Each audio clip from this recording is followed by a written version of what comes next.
गर्मियों की एक शाम बेरूट के आसमान में लड़ाकू विमानों की गड़गड़ाहट गूंज उठी। इजरायली लड़ाकू विमानों ने लेबनीज हवाई क्षेत्र में प्रवेश किया था। उनका निशाना शहर के बीचों बीच हिजबुल्लाह का एक गढ़। यह हमला तेज और निर्णायक इजरायल और ईरान समर्थित आतंकवादी समूह के बीच चल रहे संघर्ष में एक महत्वपूर्ण वृद्धि को चिह्नित करता है।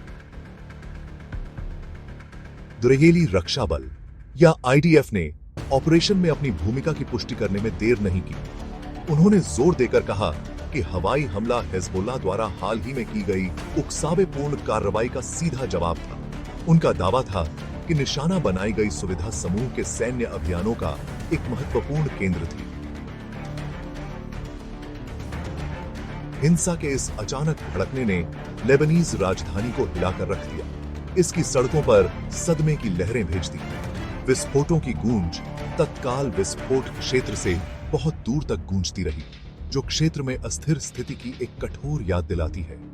हाल के वर्षों में अपनी तरह का पहला हवाई हमला व्यापक संघर्ष की आशंकाओं को फिर से जगा दिया है। पहले से ही उच्च स्तर पर चल रहे तनाव के साथ इस घटना ने इजरायल और हिजबुल्लाह को युद्ध के कगार पर धकेल दिया है।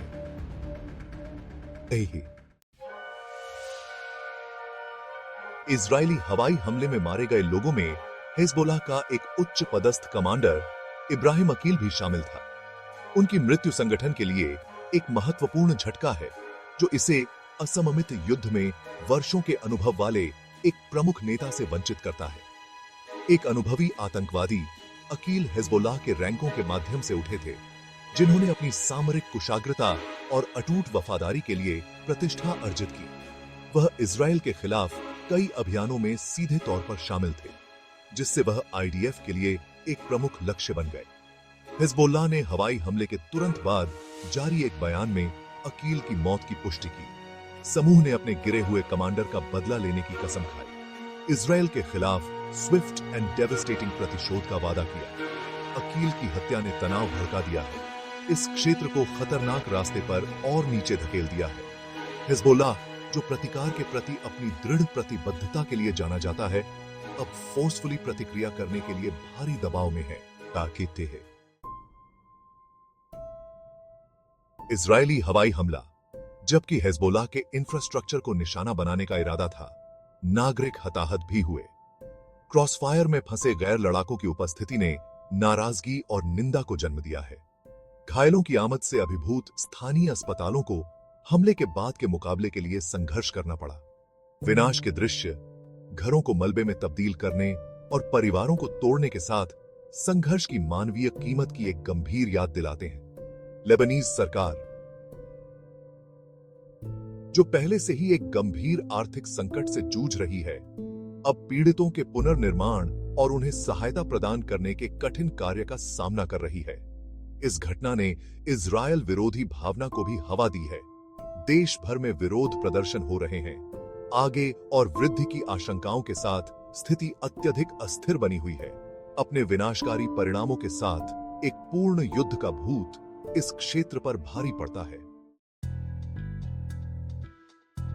अंतरराष्ट्रीय समुदाय ने बेरूट में इजरायली हवाई हमले पर अलार्म और निंदा के साथ प्रतिक्रिया व्यक्त की है। संयुक्त राष्ट्र सुरक्षा परिषद ने एक आपातकालीन बैठक बुलाई, जिसमें सभी पक्षों से संयम बरतने और तनाव कम करने का आह्वान किया गया। संयुक्त राज्य अमेरिका, इजरायल का एक प्रबल सहयोगी, ने नागरिक हताहतों पर चिंता व्यक्त की और दोनों पक्षों से संयम बरतने का आग्रह किया।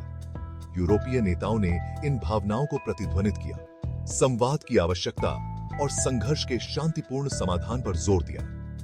अरब लीग ने कड़े शब्दों में दिए गए एक बयान में इजरायली हवाई हमले को आक्रामकता का एक बेशर्म कृत्य बताया। संगठन ने हिंसा को तुरंत समाप्त करने और बातचीत की मेज पर लौटने का आह्वान किया। अंतरराष्ट्रीय समुदाय की प्रतिक्रिया स्थिति की गंभीरता को रेखांकित करती है। दुनिया की निगाहें अब इस क्षेत्र पर टिकी हैं। इजरायल और हिजबुल्लाह दोनों के लिए दांव पहले कभी इतना ऊंचा नहीं रहा। बेरूत हवाई हमले के मद्देनजर आगे का रास्ता अनिश्चितता और जोखिम से भरा है।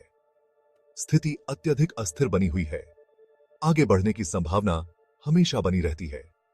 एक प्रमुख प्राथमिकता हिंसा के मौजूदा चक्र को नियंत्रण से बाहर होने से रोकना होना चाहिए।